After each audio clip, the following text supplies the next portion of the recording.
Welcome to the Art of War in the Wild mini conference. I'm your host, Sayal Her.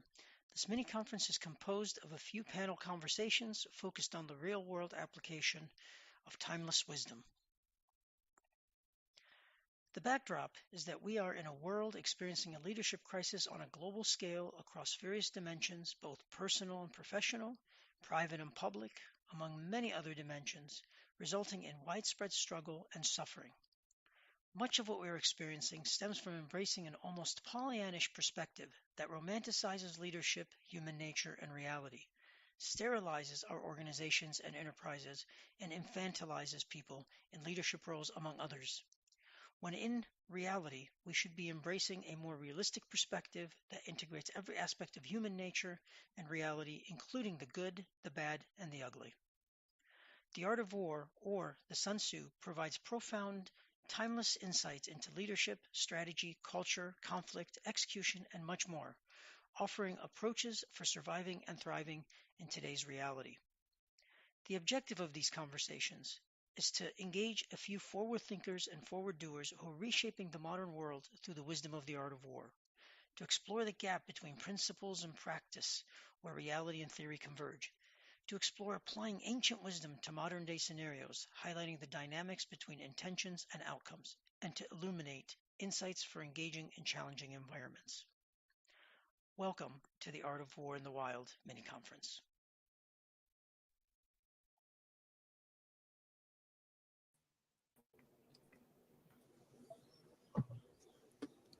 Hi there, welcome everyone to the second episode of the third panel, The Art of War in the Wild. As I personally hate introductions and I have a feeling we did more than that necessary in the previous part, we will dive deep into, we will start the continuation of the previous part.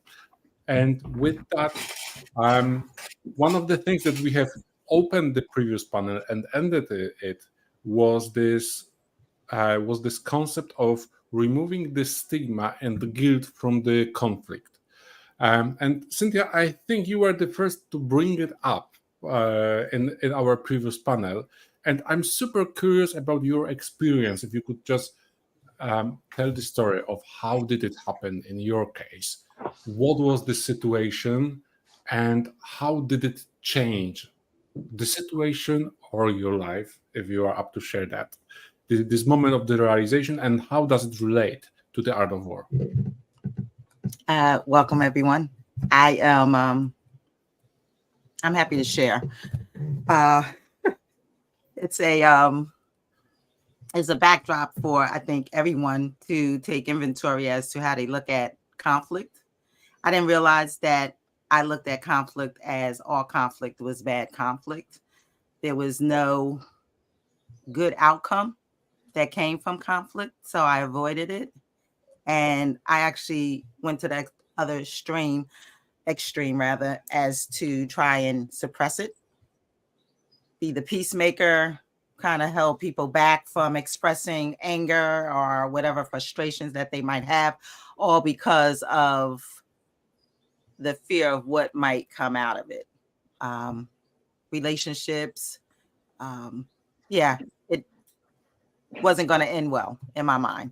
And so having come across, I'll say, meeting Sai and him introducing me to the art of war, I became quickly aware of my dysfunction, but also that there was a book designed to help one deal with conflict without aggression and to see your situations, your experiences, not like war or battle, but in the strategic framework that you could have conflict and get to a positive outcome without aggression. Okay. So I changed my lens, the way I saw conflict. Instead of seeing it as all conflict is bad conflict, I changed it to not all conflict is bad. In fact, conflict can be a healthy way and actually a door for positive change.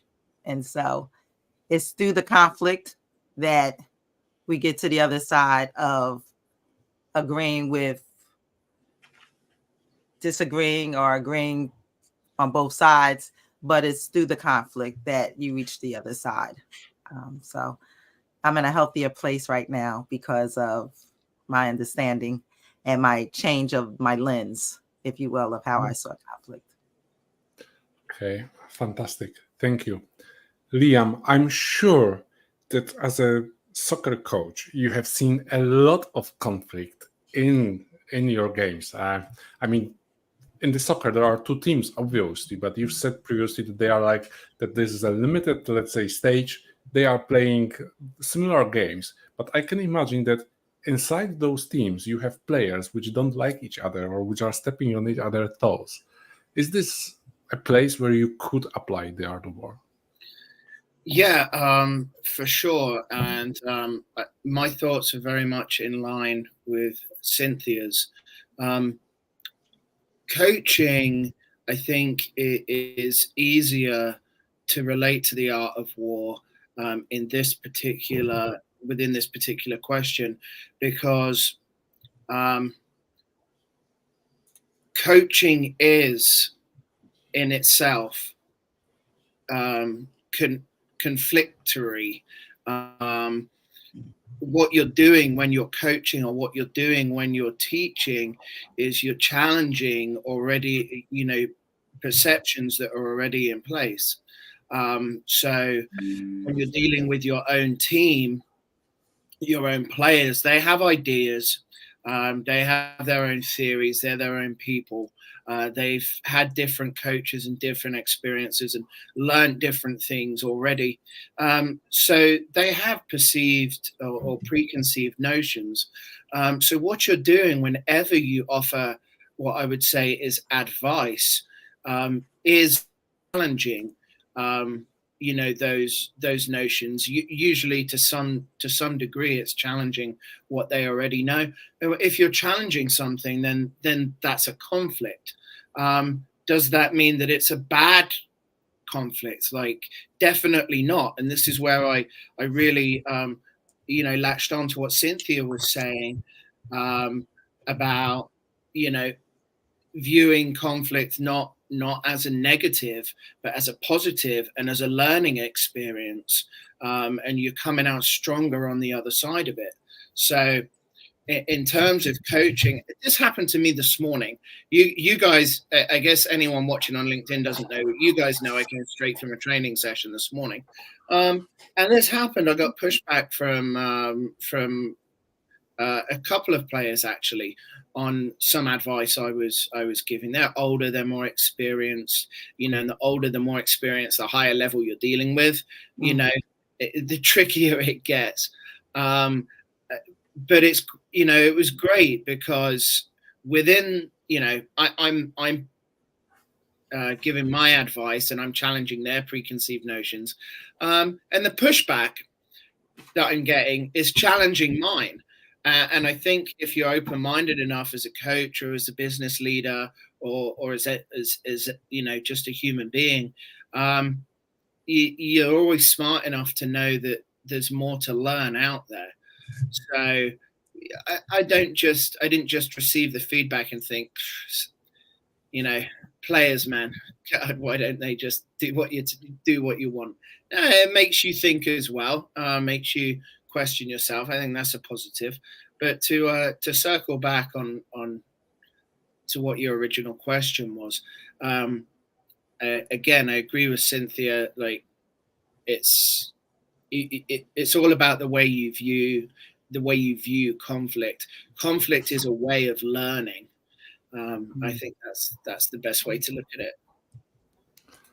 Thank you. Ben, over to you. I'm a little bit afraid of your military experience and what you will say, but I'm all ears.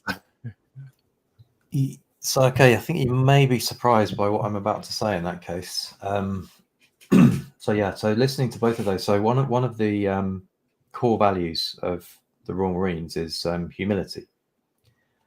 And actually that's quite a common thing across most armed forces is training to have humility and to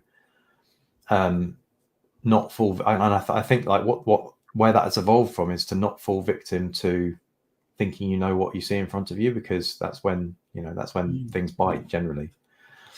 And I remember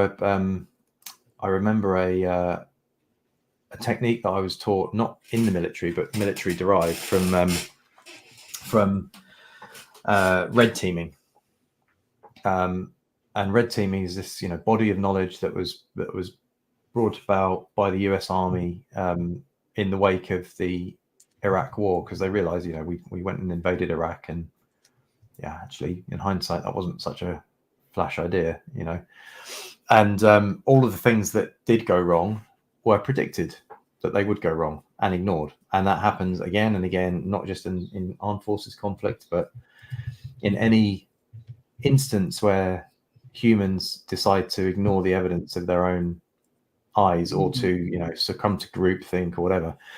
And I think one of the reasons that this happens in human groups is this kind of desire to be in the in-group, the kind of I guess the monkey mind of in evolutionary history, if you get kicked out of the group, you're kind of screwed as a tribal species. And there was a really, really interesting exercise. I don't believe it actually evolved. It originated in red team thinking, but it's a really illustrative of this this issue. And it's a very simple practice called think, write, share. And it's designed to get around the kind of innate desire to follow the highest paid person's opinion. And the protocol goes like this: everyone in a meeting. So there's two aspects to it. Everybody talks once until anybody talks twice, and think, write, and share. And what you do is you go around the room, you go around the table, and everyone, there's a question posed or a thorny issue. Everyone writes down what they think. Everyone thinks first, and then they write down what they think. And then everyone goes around the room in order, and they have to say what they've written.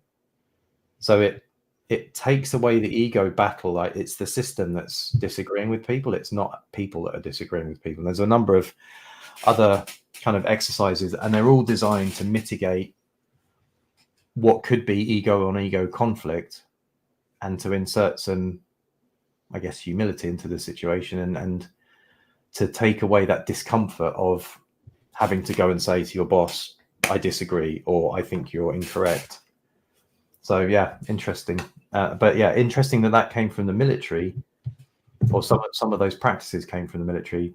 And I think it's interesting for two reasons: is because in the military, these things evolve under greater pressure, because the pressure of getting it wrong is higher.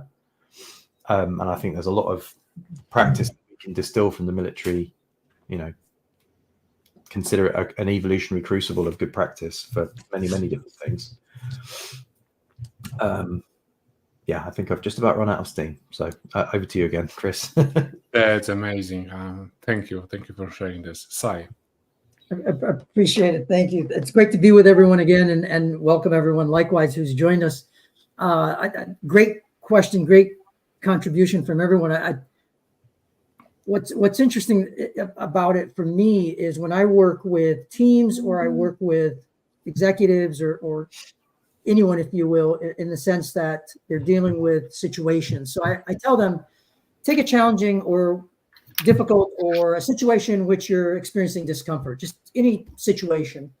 And then I asked them very openly, I said, okay, well, help identify what makes it difficult. Just throw out some challenges or what have you. And they'll naturally, share kind of what the challenges are, what's making it difficult, or what's causing discomfort, whether it's a person or idea or a thing in that environment. And then I really have them think about their options, for lack of any other words. And as they start to go through their options, they begin to recognize that some options, they're going to be avoiding the challenge or the difficulty. Some of their options, they're going to be accommodating, if you will, the difficulty or the challenge or whatever that might be causing discomfort. In other options, they're going to be competing against those things that are causing them to experience what they're experiencing. In other situations, they're compromising. And then they ultimately will also recognize that some of the options are going to force them to collaborate, to contribute something, kind of decompose the situation, and really have something else emerge. Quite honestly, those sensations that they experience, they're not mine. I'm applying actually what's commonly known as the Thomas Kilmann conflict modes, if you will, and just they're naturally going to recognize them. From that recognition, then they begin to quickly recognize that there is humility that they have to experience. Again, fighting their own ego, other egos, etc., that are in the mix, but really just any challenging situation, sitting with it. And this is really the most difficult things for a lot of people to do, is to sit with the challenge, sit with the difficulty or the discomfort, and really examine it from multiple perspectives.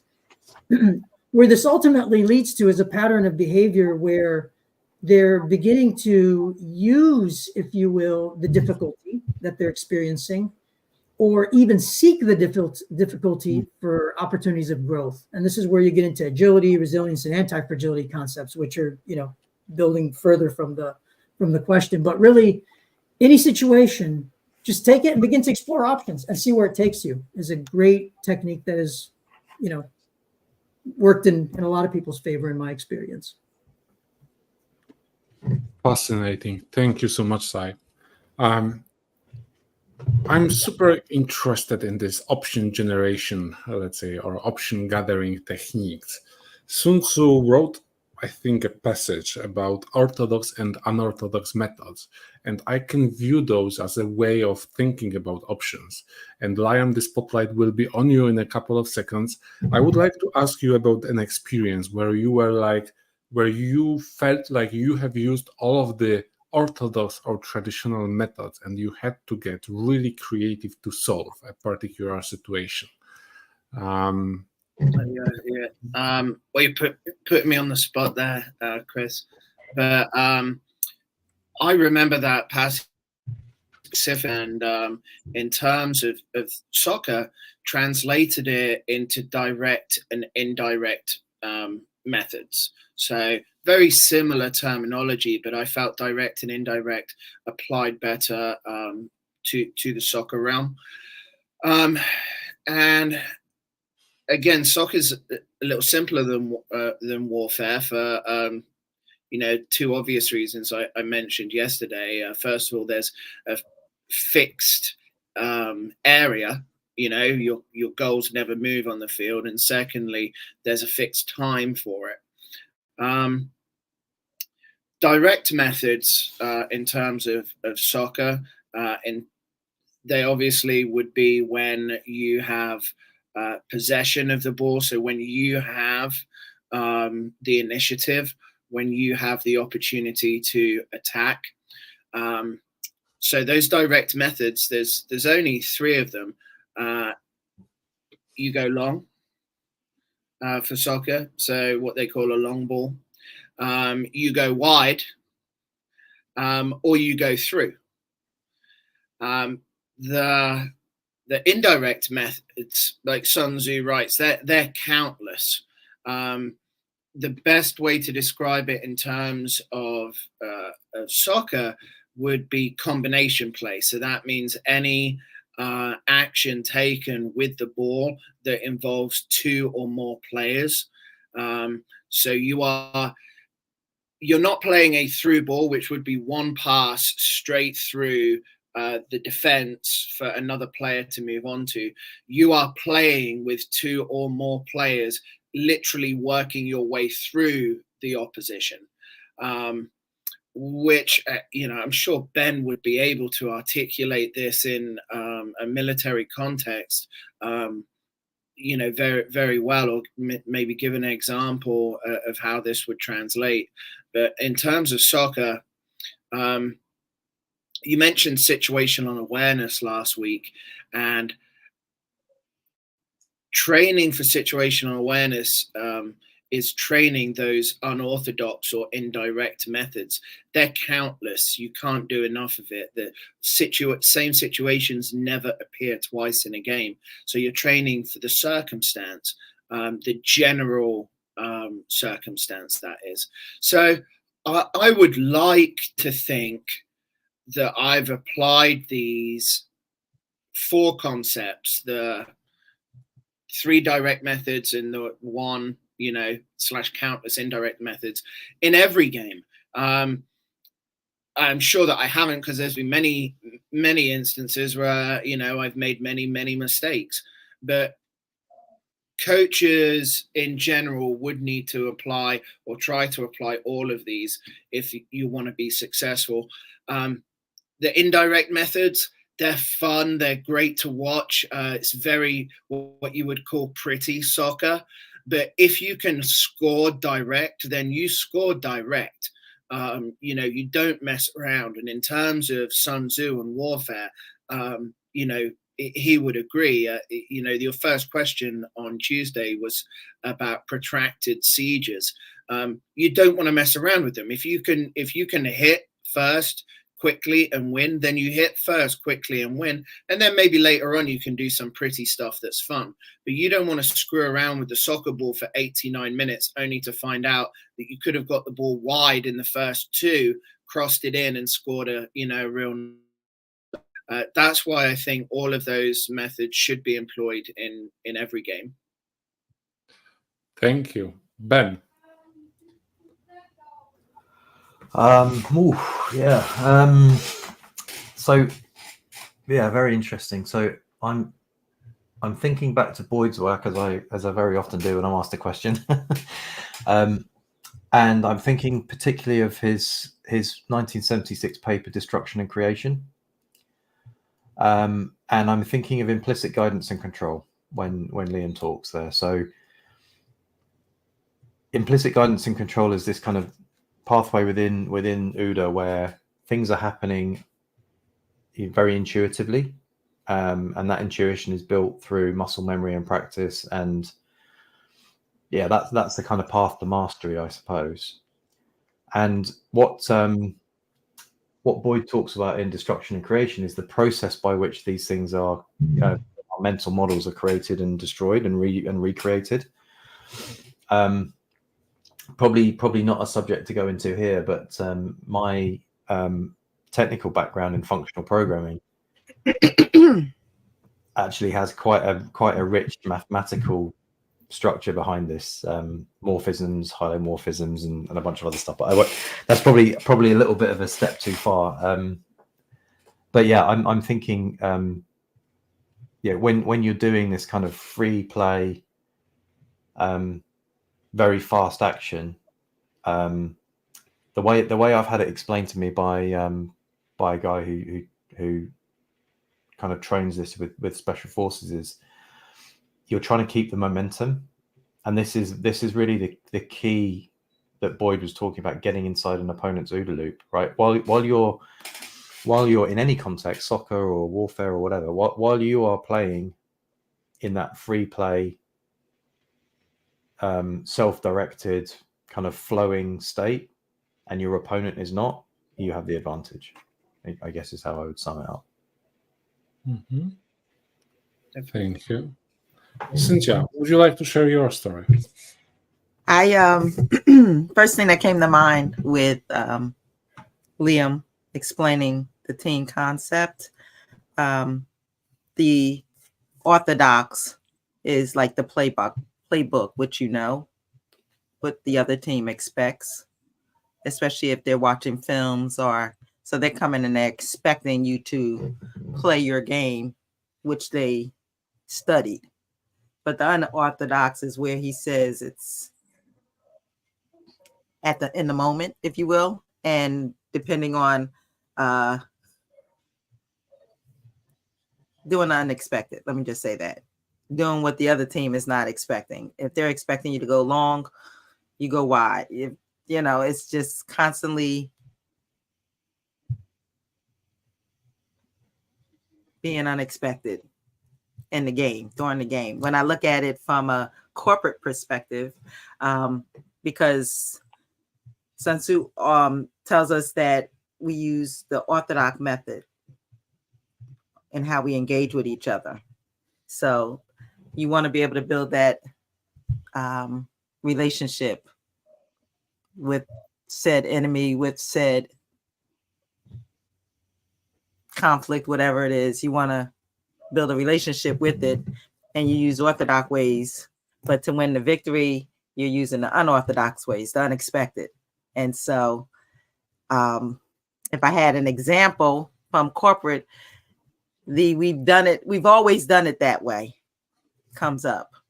And that's the orthodox.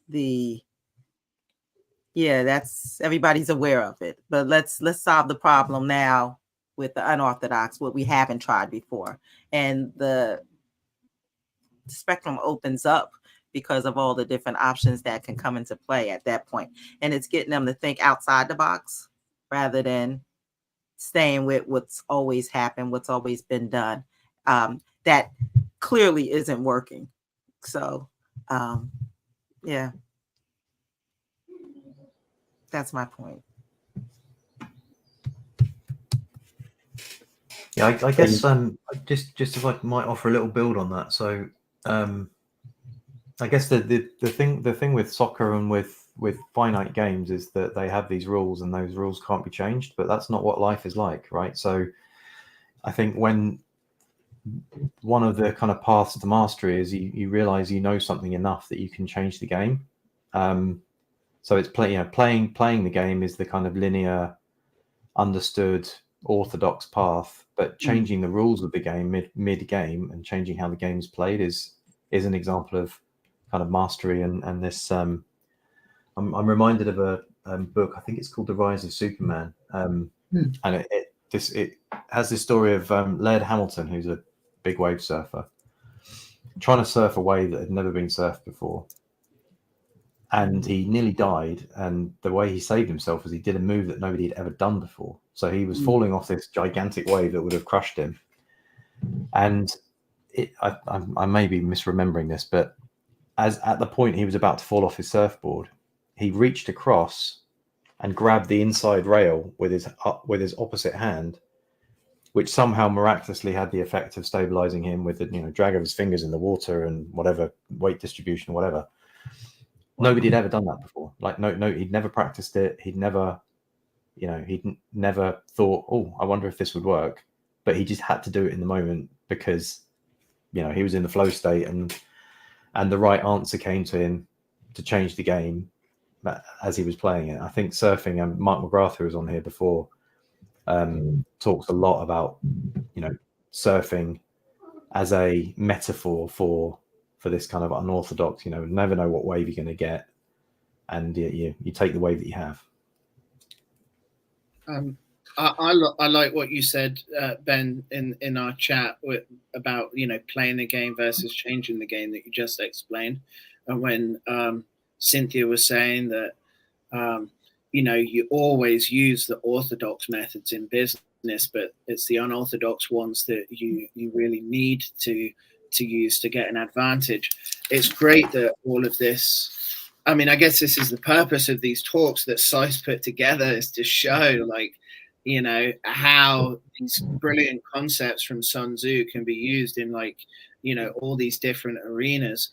And I think I'm paraphrasing a little here, but I believe what Sun Tzu wrote was that orthodox methods are what you need to compete in the game, but unorthodox methods are what you need to win. And that's as I said, slightly paraphrased, but that's essentially the concept.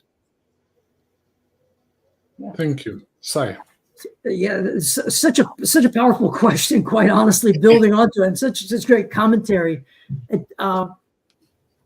Just all around. I'll give a few examples, if you will, relative to the pieces from the business world in particular.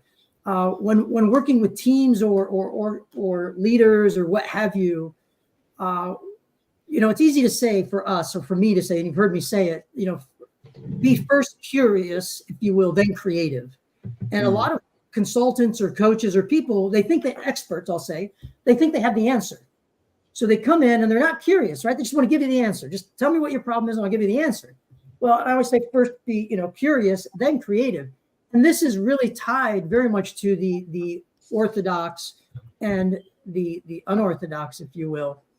in particular, the orthodox is really what's expected. The unorthodox is what's unexpected. So what's you have to put yourself in that mental frame, right? Changing the game or breaking the rules is another way to say it.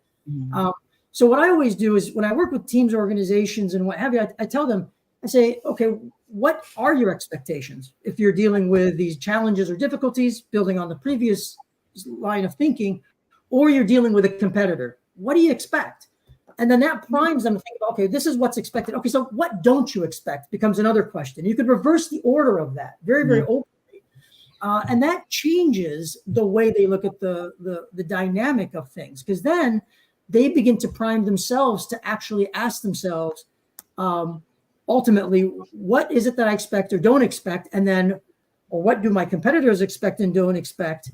Or if they're making a decision, I'll ask them, well, if you make that decision, is your competitor going to expect that decision to be made in the way that you've made it? And they say, oh, yeah. Okay, well, then perhaps you should revisit the decision. And then that forces them to re-examine it likewise. I want to tie this to something else, which I'll say is very, very powerful in Sun Tzu, and what I think socially we are dealing with also on a multitude of levels. So please bear with me as I say this. No offense intended toward anyone by any stretch of the imagination.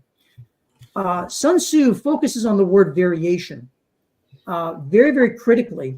And I think, Liam, exactly as you quoted, I'm looking at the Denma translation in chapter 5, actually. The sheer of battle do not exceed the extraordinary and the orthodox, yet all their variations cannot be exhausted.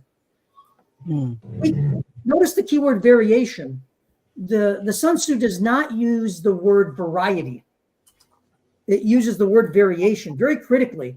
Variety is often tied to diversity, if you will.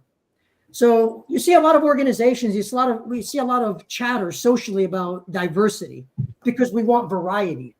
The reality is, no matter what the variety is, maximum, minimum, whatever it is, it's variation that makes the difference. It's the orthodox and unorthodox. Huge, huge shift in how we approach the competitive landscape. Again, asking ourselves simple questions. What does Chris expect next? What doesn't he expect? And then run with it. I'll add one other thing, just ever so quickly, and I've rambled a little bit, so my apologies. I worked with a colleague. I thought he was quite a brilliant colleague, if you ask me, in many ways, and he's also human. I worked with a colleague, and every time we would go into an engagement, one of the first things he's always interested in is understanding the rules. So finally, clients used to tell him, there's a reason why you want to understand the rules. It's so you can break them very explicitly. And by how much do you break them in order to achieve the impact that you want to have in the healthiest way possible? So a lot of wisdom, but definitely appreciate all the sharing. So again, I've rambled a little bit, but Chris, hopefully that offers some perspective. I have a question with regards to the rules, because in team building, you have the rules of engagement in which you're going to operate with. And so how does the orthodox and the unorthodox, because it's putting structure in place, however you want them to be outside the box. So should we be pro rules of engagement or allowing it to just become? Cynthia, another sort of heuristic. I said, be curious first, right? Then creative. Another heuristic is, and this is again very much from experientially, it's a heuristic, but very much in the wisdom, is that you actually start with the orthodox. What a lot of coaches and consultants or people do is they come in thinking, hey, they're the experts, so they're going to start with the unorthodox. Well, you haven't paid attention to the context. So exactly to your point, the rules of engagement. You have to understand the rules of engagement, and then that's the orthodox, and then go ahead and think about how the unorthodox now goes ahead and advances whatever intentions one may have toward victory or what have you. but definitively starting with the orthodox, those rules of engagement, and then going to the unorthodox is very, very explicit. And this is again, I think it might have been Liam and yourself, or perhaps Ben, forgive me, that might have mentioned that victory is actually achieved through extraordinary, not the orthodox. But you have to start with the orthodox to appreciate the context. Yeah, you definitely have to. I mentioned that, and you definitely, I agree, have to start with the orthodox. You can't just come all in, without a foundation, without a structure, and completely improvise every situation. You need that balance and that foundation to start. And again, I mentioned on Tuesday with soccer, we say soccer is a player's game, not a coach's game. And if I was breaking this down in a certain way, I would say that the orthodox methods or the direct methods, they're up to the coach. You can teach those. And you can even teach them, situationally for sure. But the indirect and the methods, that's where the players come in. They're the ones who are involved in the game. And training those situationally is a lot more difficult because the variations, to your point, and to Sun Tzu's points, are inexhaustible. So how do you train for inexhaustible variations? Well, you do your best. But yeah, that's how I would break it down. I would say that the direct or orthodox is more up to the coach, and the unorthodox or indirect is more up to the players who you've hopefully trained effectively to operate, within your system. I love that. So if I was looking at it from a team perspective, the orthodox setting the rules of engagement, engaging with them, I love the getting them involved, because rather than you setting the rules, you allow them to set the rules, which is getting them to contribute at the orthodox level. But then as they're going and working situations, if you will, situational awareness, that's where they're left to themselves to be unorthodox, if you will. That's where the initiative and the creativity come into it. And, those are two areas that you definitely don't want to stifle. And also, I think, Cynthia, you mentioned the word ownership on Tuesday. And that's also what that delegation does, to leave your players or your team or your employees, however you want to phrase it, with room to operate in unorthodox manners. It not only allows, creativity and improvisation, but it forces ownership, which and ownership is so huge. I mean, it's really the way to get people to care. I don't know how you operate without using that. Agreed. Yeah, go on, Cynthia. No, go ahead, Chris. I'm good. Well, so I was going to latch on the concept of ownership and delegation, because this is another super interesting topic that was brought in last time.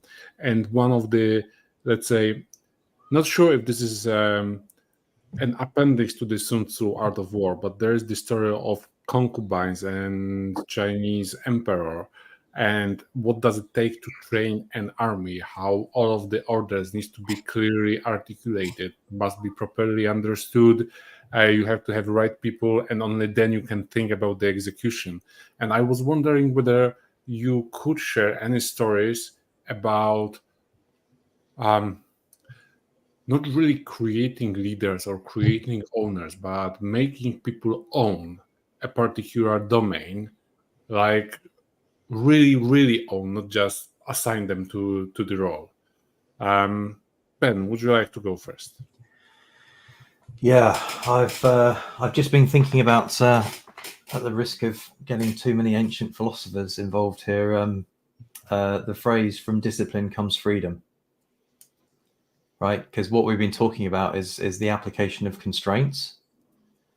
So it's all very well wanting to be a free spirit. And I have a very specific story about this from my kind of early career as a software developer after I left the Marines. But while everyone wants to be a free spirit, in order to have people to work together, you need to have them operating within some kind of structure, as Liam said, right? So you have to have, I think it's been described variously as, the difference between speed and velocity, right? You have to have a direction that you're going in order for people to be moving in the same direction. Now, they don't need to be rigidly pointing in the same direction to the same degree, but within sort of 20 or 30 degrees of the right kind of direction. That direction is usually given by command, right? And so we're into command and control. So there are inappropriate levels of both, very widely available,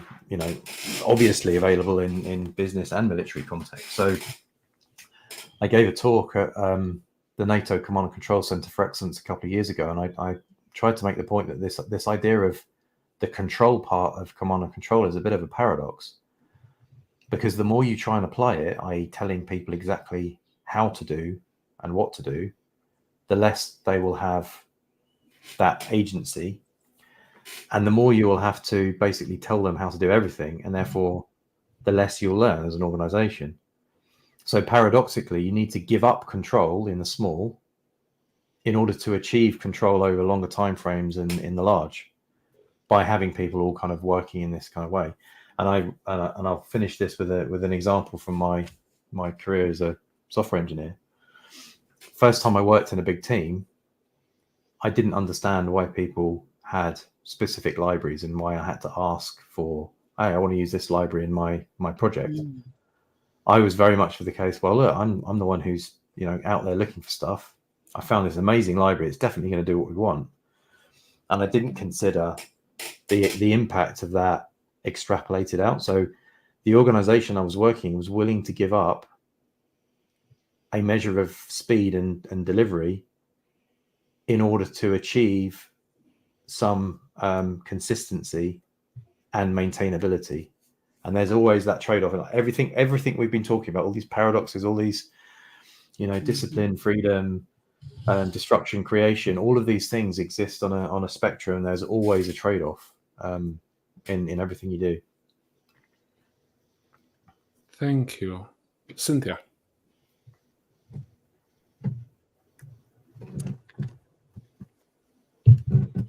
I'm still stuck on this dilemma with the libraries.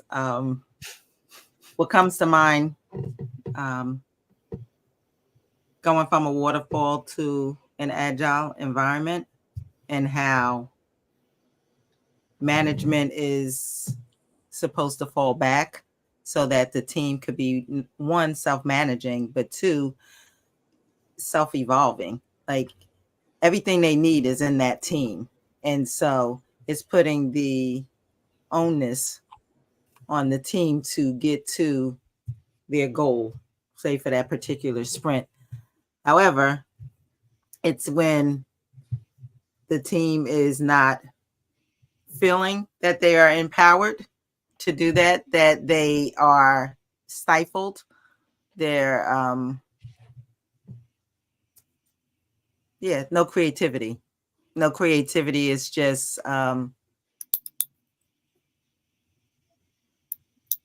it's actually as if you're training them to need you from a management perspective. And so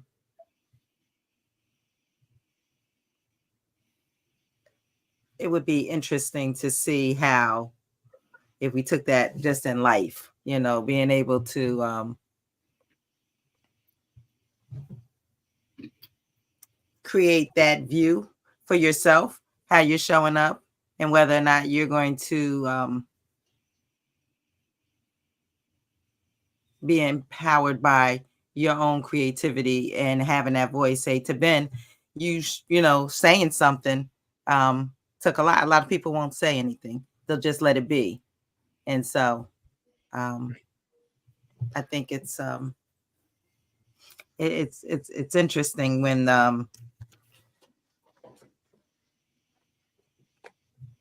the the thin line between ownership and command switches hands. Let me say that, when it switches hands from, say, the leader to the team. Thank you. Liam, I'm sure that you, as the soccer coach, I mean, I'm super interested to hear your story, because you can make people train those, let's say, orthodox methods, but then in the game, they must assume the ownership. And if you don't teach them how to do that, they will fail the game one day. What are your tricks? Tricks? Man, what do they say? Good decision making comes from experience, and experience comes from, bad decision making. So making mistakes is what gets you that experience. Not working with professional teams as of yet, but working with the youth game and in the college game. It's important to maintain realistic expectations. And everyone who gets into coaching has got into coaching because they were fairly good at playing themselves, super competitive, and are passionate about passing that knowledge on. At least all of those things, were true for me. It's hard not to get frustrated, and it's hard to keep control of yourself when you feel that you are being clear, and the instructions are still not being followed. And this goes back to, how you set this up with the story of Sun Tzu and the concubines, the emperor's concubines. You really have to be self-reflective, and double and triple check yourself that your message is getting across in an effective way. Just because your message is being received, it doesn't necessarily mean it's being received in the way that you need it to be. Everybody's hearing things differently. And however your team or your squad or whoever it is needs to hear, it's your job to make sure that they hear it in a way that is going to get the results that you want. Giving up that ownership, and letting the team express themselves, that's very difficult. And within the soccer world, we call the coaches that can't do that joystick coaches. They want a joystick like it's a video game and control every little thing. It's absolutely crazy to watch and crazy to listen to. And it's even crazier when you think, how on earth are these kids going to ever learn? It's not just the coaches that learn and get experience from poor decision making. It's the players as well. Like, you have to learn from your own mistakes. Like, that's key to learning anything. You can't just be preached at and just be shouted at. And again, that takes away ownership, something previously talked about. And another important thing with ownership is with ownership comes accountability. You let go in the short term. And let's say within soccer, you train for an entire week, 2 hours a day, 5 days a week, maybe an hour on the 6th day, and then you play a game for 90 minutes. The game is such a small percentage of the time that you have. It's obviously the most important time. It's the time that counts. But in terms of what you're doing, it's such a small fraction of control to give up. If you can't trust your team or your squad to implement what you have taught and allow you to give up ownership and then to take ownership, for such a small percentage of the time, then I think that's a real failure, as a coach, and a real failure of communication. Fantastic. Thank you. Sai.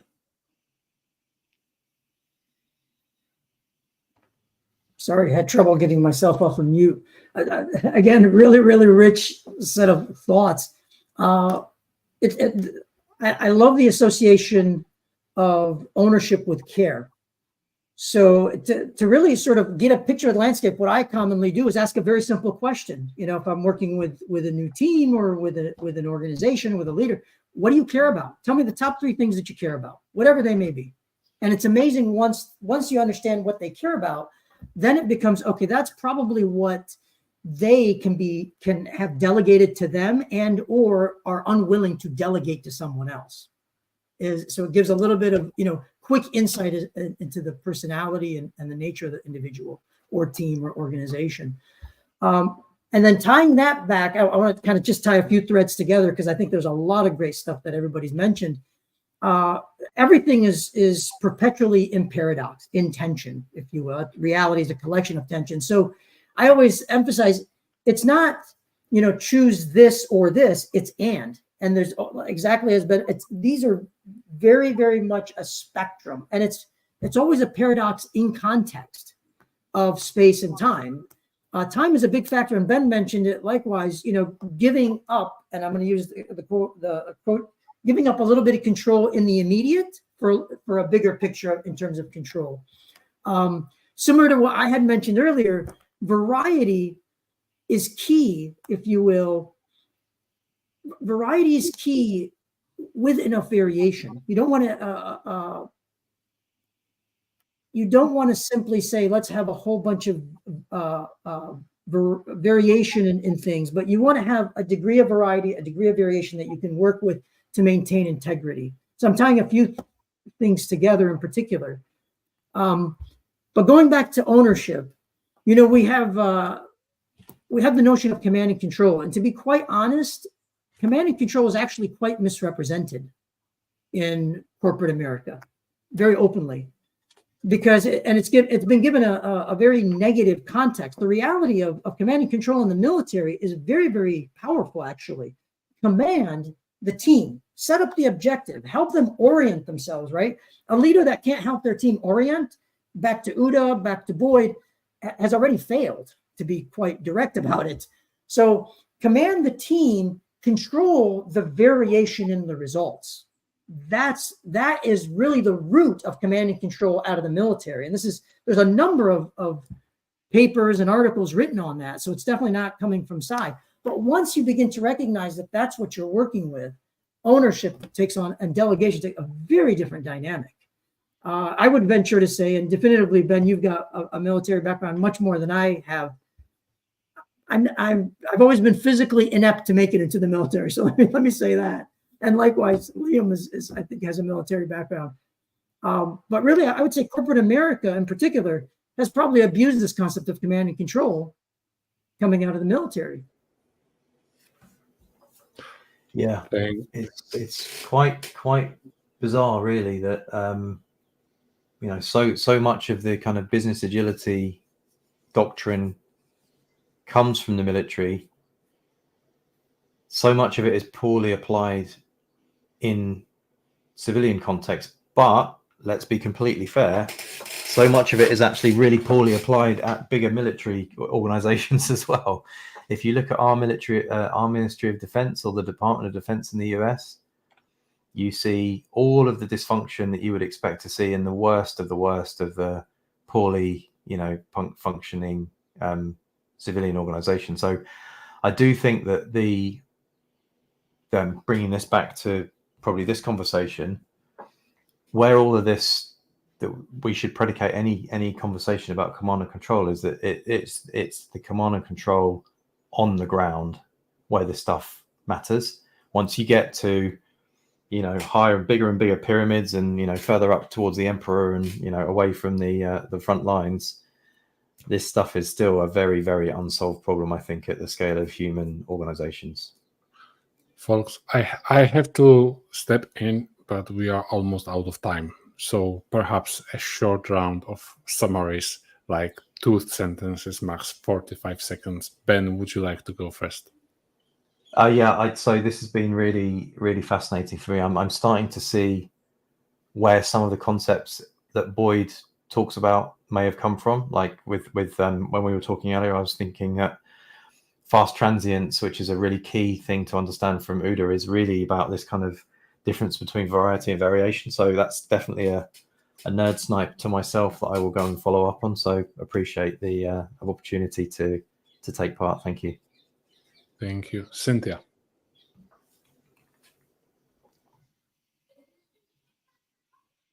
You're on mute still. You're on mute, Cynthia. Well, that would help. Such a rich conversation. I definitely want to explore more the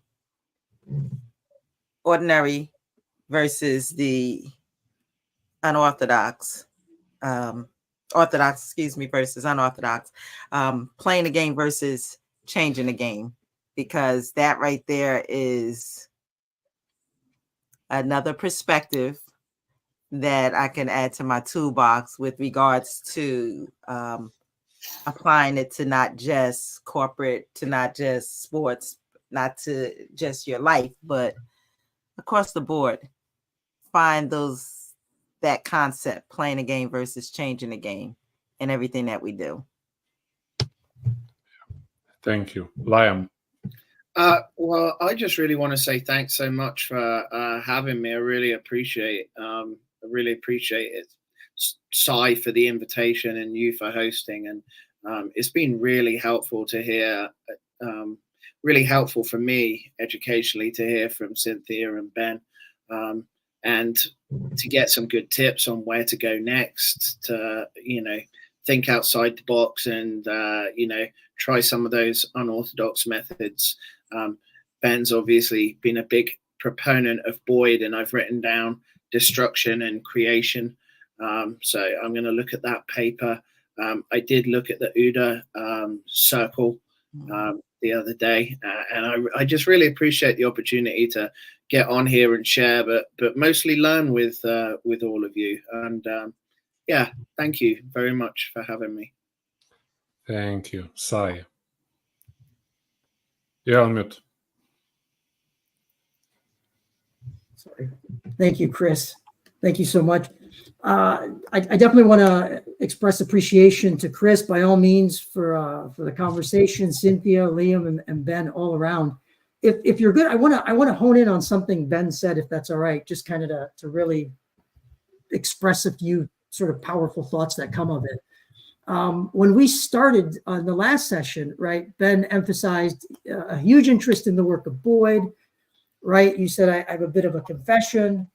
Actually, never read fully The Art of War, picked pieces of it, if you will, recognize a lot of the concepts and that kind of thing. So I really, that humanity, thank you for that humanity. So to that end, I also have a bit of a confession, right, to share, if that's all right. I reached out to Ben nonetheless and recognized actually exactly what, Ben, you had shared with us before even reaching out to you. But I also recognized your humanity. And I thought, what a brilliant cast of members here with Liam and with Cynthia to have this conversation. I didn't hesitate at all to invite Ben, again, recognizing some of this, to demonstrate a few things. One is to demonstrate the naturalness of the art of war, right? It's so expansive. And I think that comes off in our conversations and the learnings together. I don't think any one of us would claim to be an expert in the whole body of wisdom that's provided. And I want to go a step further, actually. This whole set of conversations in these panels, I've gotten queried as to kind of, in many ways, why did you do this? So very much this sequence of conversations really emerged because I had observed, quite honestly, a number of conversations around Boyd and Uda that leveraged the art of who leveraged the art of war, and people acknowledge that Boyd leveraged the art of war. But in a lot of the conversations I was seeing on Boyd and Uda, there were a lot of sort of incomplete understandings of some of the fundamentals of the art of war. And I honestly cautioned, and you've heard me say it before, in the wrong hands, the art of war can be very dangerous. So I said, hey, I'm seeing a lot of people talk about Boyd and Uda, and they're referencing and acknowledging that Boyd used the art of war, but then they're talking about the art of war as if they're experts about it. And they're not. We're not experts. We're learning together. And so I said, let's convene some of these folks that have experienced in different ways, from a soccer perspective, from a corporate perspective, from a one-on-one perspective. I know Cynthia works with the youth as well, so multiple dimensions. And again, I realize I'm rambling, but I think sharing this background is key. So I said, hey, let's get some of these conversations going and learn together. So that's kind of what brought these forward. Additionally, I'll say there are traces of the art of war very openly in Boyd's agility, concept of agility. Mm-hmm. If you look at, I forgot his name, but he wrote a book in 2001 tying things back to Toyota, as Boyd did as well, and then tying his book is responsibility, if I'm remembering correctly. Responsibility. The word responsibility. I can't remember his name now. Forgive me, but definitely a good book to recommend. But there are traces of the art of war in Boyd's agility and Holling's resilience. If you haven't researched Holling and his notion of resilience, I highly suggest that's another area. And then definitively Taleb's work in anti-fragility. Those have been the three pillars for me, but they're very much rooted in the art of war.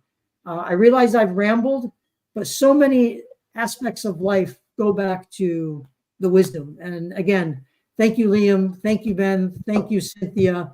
By all means, for the rich conversation. And Christoph, you exceed all expectations every time we talk, my good man. And I've mentioned that to you before. So thank you, thank you, thank you.